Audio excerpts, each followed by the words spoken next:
10 minute 15 minute आधा घंटा भजन करो, सुमरन करो, ज्ञान करो, लेकिन सुबह जरा बात ये पेड़ खड़े हैं, अगर आम गिर गया तो कभी मत उठाना, इसको मिट्टी समझना। ऊपर से आम गिरे वही पड़ा रहने देना और ये समझना ये मिट्टी की है। बोलने की बात को बहुत दूर कर दीजिए, ऊपर से चमक पड़ा है तुम्हारे सामने गिरा, उठाना नहीं, पड़ा रहना, मिट्टी समझो। और जरा दूर जाओ, दूर थोड़ा सा 100 आदमी के लिए दूर चले जाओ, जब चले जाओगे तो अच्छा रहेगा। और माताएं बच्चियां थोड़ा जरा जल्दी अधिकार पहुंचे, थोड़ा सा जरा आज के जाए तो अच्छा रहेगा। इस तरह से समझाते बस आप लोग व्यवस्था हो, जो कुछ भी बरसात में हो सकती है मैदान में वो तो आप देख लो अपनी आंखों से, और ये सब व्यवस्था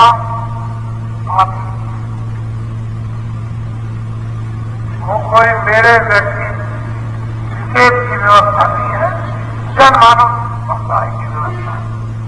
अपनी व्यवस्था को समझो, अपनी जमीन को समझो, और मतलब ये है अपनी बरसात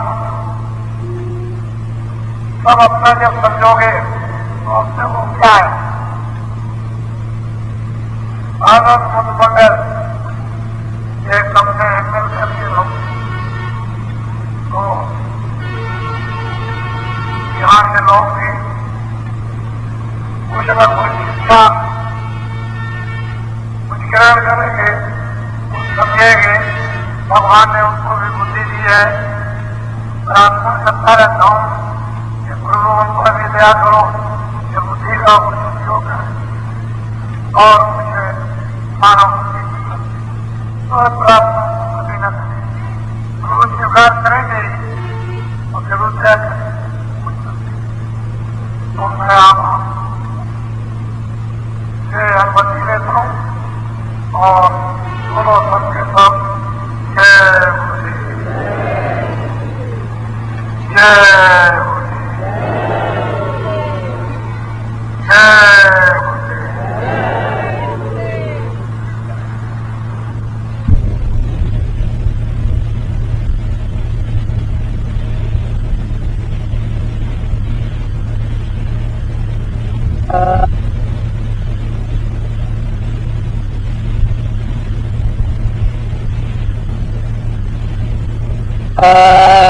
गुरुदेव, जय गुरुदेव। 7 जुलाई 1990 गुरु पूर्णिमा के पावन पर्व पर परम पूज्य गुरु महाराज जी के दोपहर कालीन बेला में अमृत वचन दोपहर 2 बजे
सभी लोगों को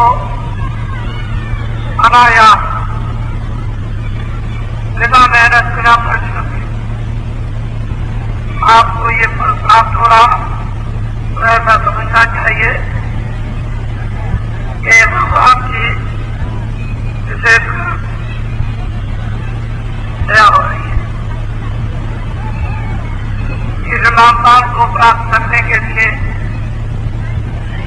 लोग जो है कितने वर्षों तक भटकते रहते थे। मैं कितने वर्षों तक इस नामदान को प्राप्त करने के लिए भटकता रहा। मेरे जीवन की एक विचित्र ये खोज रही और बड़ी मुश्किल से यह अमोलक वस्तु प्राप्त करते थे। जब उन्होंने ये वस्तु दया करके दे दी तो उन्होंने सारा भजन और ध्यान का बताया और आदेश दिया कि तेरी मौजूदगी में मेहनत के साथ ये काम करो। मैं अभी मौजूद हूँ, ऐसी मेहनत करोगी ये काम हो जाए। तो महापुरुषों की विशेष कृपा से ही यह अमोलक निधि प्राप्त होती है। आपको भी उसी तरह की शिक्षा दी जा रही है कि आपकी घर गृहस्थी में रहकर खेती दुकान दफ्तर के काम करते हुए बच्चों की सेवा करते हुए आए गए का सत्कार और आप भी अपने जीवन में थोड़ी सी मेहनत इस मनुष्य मंदिर में करके ये अमोलक वस्तु प्राप्त करें। जब ये मालूम हो गया जीवात्मा दोनों आत्मा के बीच में मनुष्य शरीर में बैठी हुई है और ये अपने होश को हो चुकी। जब ये पता चला कि उसका ये सच्चा पता और ठिकाना और रास्ता ये है तो अपने लोगों को थोड़ा सा ध्यान देकर संसार की तरफ से सुना ख्यालात ये जो इधर आपने अपना अपना लगाव रखा है मेरा 4 मिनट इधर अदा करके और नाम के साथ तो जीवात्मा को तो अंदर से गुरु शक्ति निरंतर काम करती है। अगर जरा सा गुरु शक्ति अवसाद के बाहर काम कर जाए तो ये बेहोश हो जाएगा।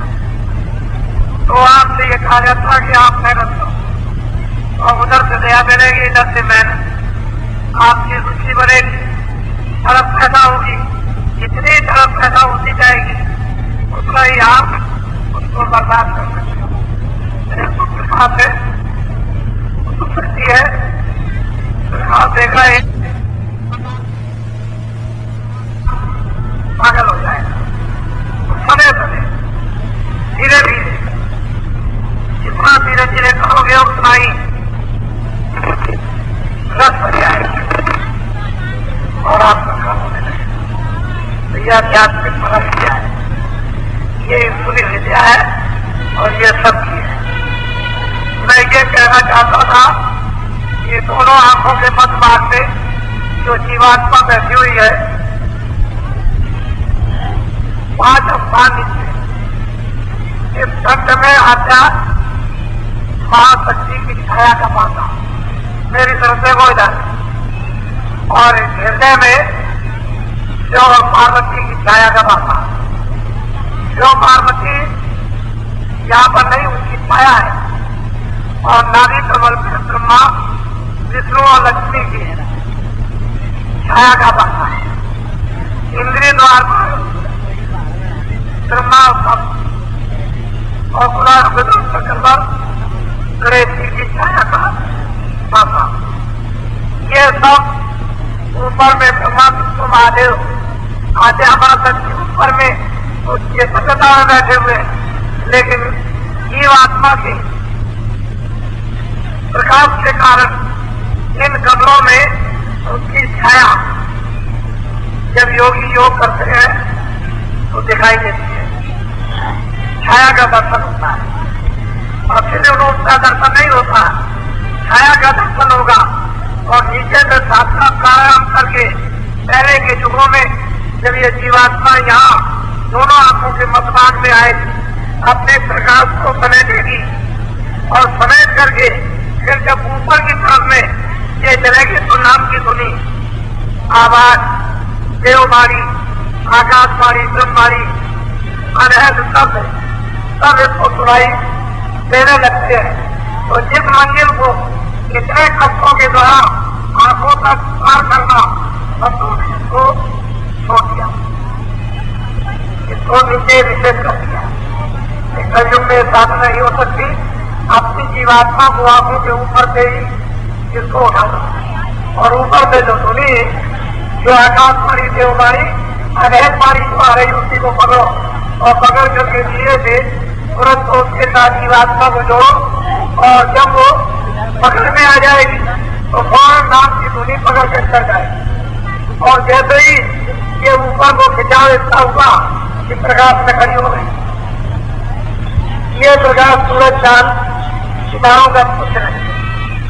इस प्रकाश से जिस प्रकाश के मैदान में जब ये खड़ी होती है तो ये सौ आंखों में सब ठंडी हवा शीतल हवा सुगंध मंद जिसको सबको हवा मिलती है इसको और ऐसी मदिया की क्या सुगंध है जो सुगंध आती है तो ये जीवात्मा को सब जड़ और चेतनता का इसे भाग होता है।